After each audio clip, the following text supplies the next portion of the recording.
3 minutda tushirib qayta boshlaydigan kerak bo'ldi. Nima bo'ldi? Demak, suyuqlikka bir jismni batırатын bo'lsak, uni suyuqlik itarib chiqaradi. Itarib chiqaruvchi kuch mavjud bo'ladi. Batırsak ko'tarib chiqadi. Demak, suyuqlikning itarib chiqaruvchi kuchga ega, suyuqlik ega. Jism emas, suyuqlik ega. Mana shu suyuqlikning shunday xususiyatini itarib chiqaruvchi kuch deb aytamiz. Suyuqlik itarib chiqaruvchi kuchga ega. Itarib chiqaruvchi kuch qayerga yo'nalgan desa, yuqoriga yo'nalgan hamma vaqt. Hamma vaqt yuqoriga yo'nalgan. Tushundingmi? Idom dalishi. Endi suyuqlikka bir jismni batıradigan bo'lsak, idishda to'la suv turib, unga bir jismni batıradigan bo'lsak, ne bo'ladi qolgan suv? To'kiladi. Mana shu to'kilgan suvni bir idishga olib turib, uni o'lchaydigan bo'lsak, batırilgan jismning hajmiga teng. Batırilgan tashib chiqqan suvning hajmi, batırilgan suyuqlikning, siqib chiqarilgan suyuqlikning hajmi, nega teng? Jismning batırilgan jismning hajmiga teng. O 1 metr kub bo'lgan bo'lsa, mana V teng. V jism teng 1 metr kub bo'lgan bo'lsa, qancha suvni siqib chiqargan bo'ladi? V suyuqlik teng 1 metr kub suvni siqib chiqargan bo'ladi.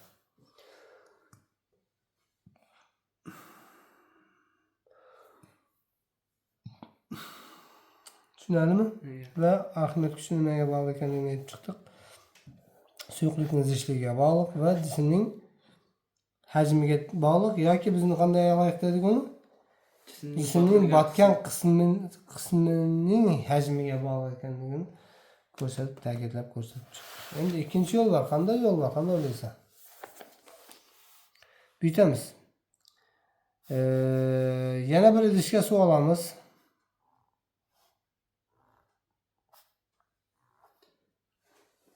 Yo'q, sal pastlarga olaylikchi.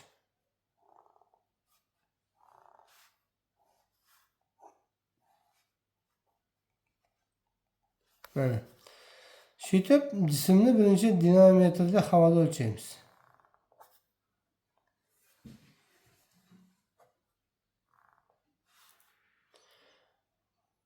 Jismni asqandan keyin ne bo'ladi?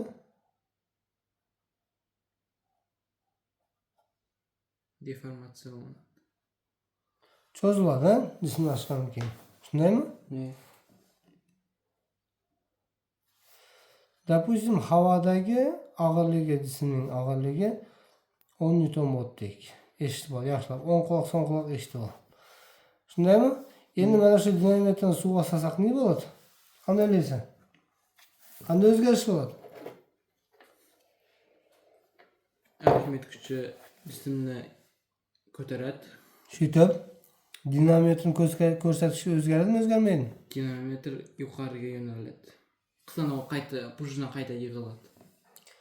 Xo'sh, savolni tushunmadim. Dinamometrning ko'rsatkichida o'zgarish bo'ladimi, bo'lmaydimi? Hozir 10 Newton ko'rsatib tur. Suv o'tgan keyin 10 Newton ko'rsatdi. Yo'q. Ha, qancha ko'rsatdi?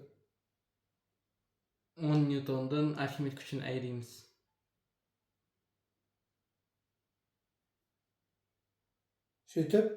Shuytib dinamometrda shuncha Newton kuch ko'rsatiladi. Dinamometrda ko'rsatkichi o'zgaradimi, o'zgarmaydi? Shu savolga javob berish kerak. O'zgaradi. Qanday o'zgaradi? Ko'payib qoladimi, kamayadi? Dinamometr qo'yish og'irlik kuchini o'lchaydigan asbobga og'irlik kuchi o'zgardi deb ko'rsatib turadi. Ko'tariladi. Nima uchun? Chunki suv yordamlashadi unga. Shundaymi?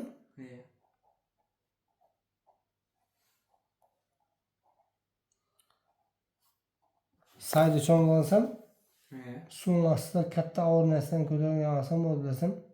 Nima uchun? Chunki suv ko'tarib turadi, bizga qarashadi. Arximed kuchi shu ko'tarish yo'nalgan bo'lgan uchun ko'tarib turadi-da, yordamlashadi. Demak, dinamometrda o'zgarish bo'ldi.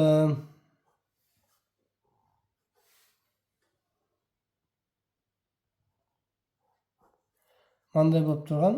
Ne bo'ldi? Menga keldi. Qayta o'z holatiga qachon keldi u? Biz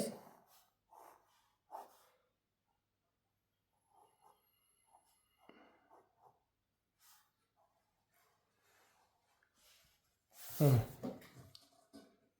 Допустим, 10 Newtonda turgan suvga solgandan keyin kamayib qoladi. Допустим, 8 Newton bo'lib qoladi. Demak, havodagi og'irligi 10 Newton. Suyuqlikdagi og'irligi, P suyuqlik deymiz. Og'irligi qancha Newton bo'libdir? 8 Newton bo'libdir. Havoda og'irligi bilan suyuqlikda og'irligining raznicasi nimada? Farqi nimada? Farqi? Nima uchun ko'tarildi? 8 Newton bo'lib qoldi. 2 Newton qayerga ketdi? 2 Newton bu Arximed kuchi. Ha, 2 Newton Arximed kuchi. Demak, havodagi og'irlik degan desa, aytamiz P suyuqlikdagi og'irligini. Va qancha teng bo'ldi общий? 2 Newton. U F Arximedga teng. 2 Newton. 2 Newton nimaga teng desa, 2 Newton Arximed kuchiga teng. F Arximed teng.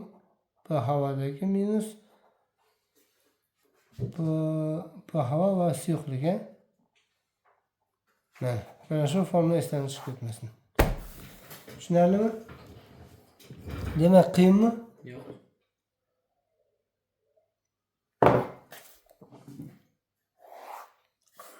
Suzishdek. Aytmay ketgan narsa bo'lsa, menga qo'shamiz. Jismning suzish shartlariga kelib to'xtalaylik.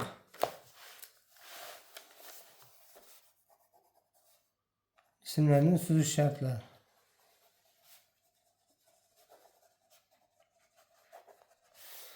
Endi suyuqlikka botilgan jismga qanday kuchlar ta'sir qilayotganini yaxshilab qunt bilan yiqilish kerak, eshitish kerak. Mana suv botirildi. Jism botirildi.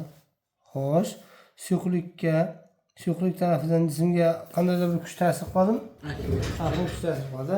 Mana shu jismga ta'sir qilayotgan kuchlarni qanday ko'rsatsak bo'ladi? Qanday kuchlar ta'sir qiladi deb aytib bo'ladi?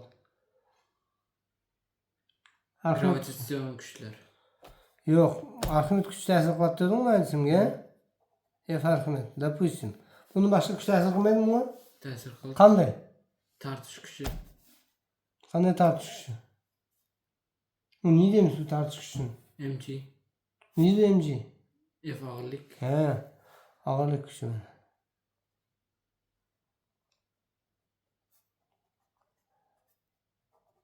Mana.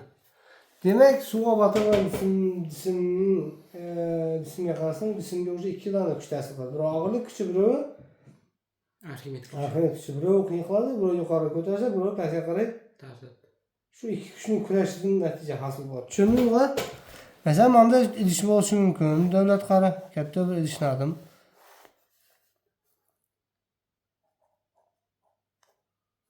Bromaydidir.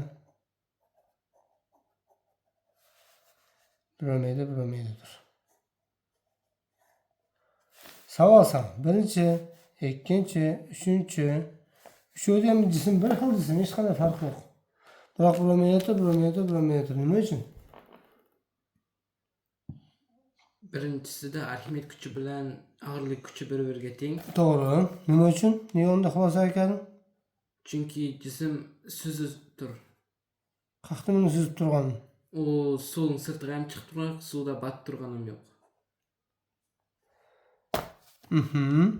Ikkinchi jismda F og'irlik. Buni ne dedik? Birinchi jismni F og'irlik kuchi.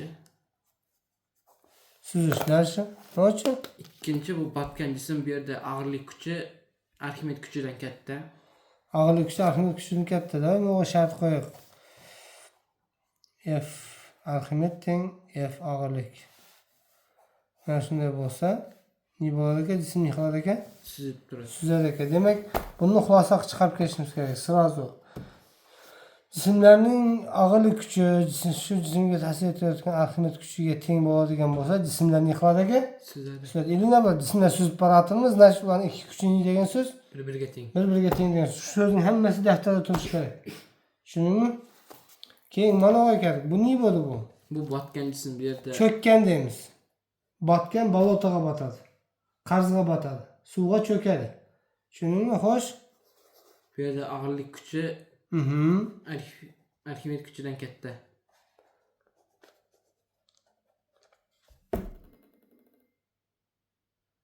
Uchinchisi Shunday bo'ldimi? Agar og'irlik kuchi arxivlik kuchidan katta bo'lsa, ne bo'ladi ekan desinlar? Cho'kadi. Cho'kadi. Siz biladimi? Yo'q, ular suyuqlikning pastida turadi. Cho'kib.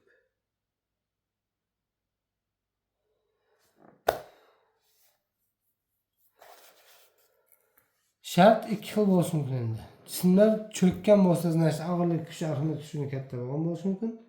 Yana bo'lib, agar suyuq jismning og'irlik kuchi bilan arxivlik kuchi teng bo'ladigan bo'lsa, jismning og'irlik kuchi arxivlik kuchidan katta bo'ladigan bo'lsa, ne bo'ladi?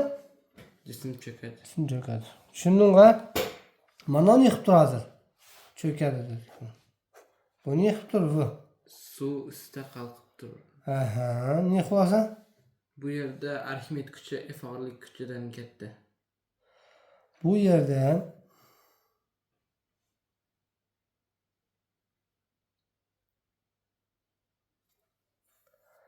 demak mana holatda qanday bo'ladi arxivlik kuchi bilan og'irlik kuchi? Arximed kuchi og'irlik kuchidan katta.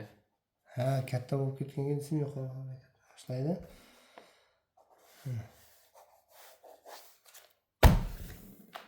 Buni jismdan suzish sharti, 3 dona shart bor. Mana. Qalqiydi deymiz.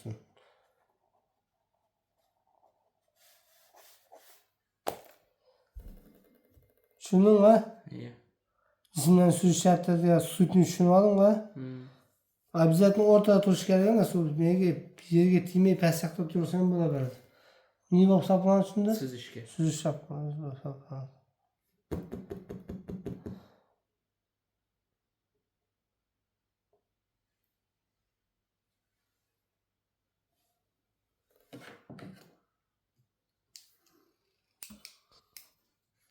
On ikki.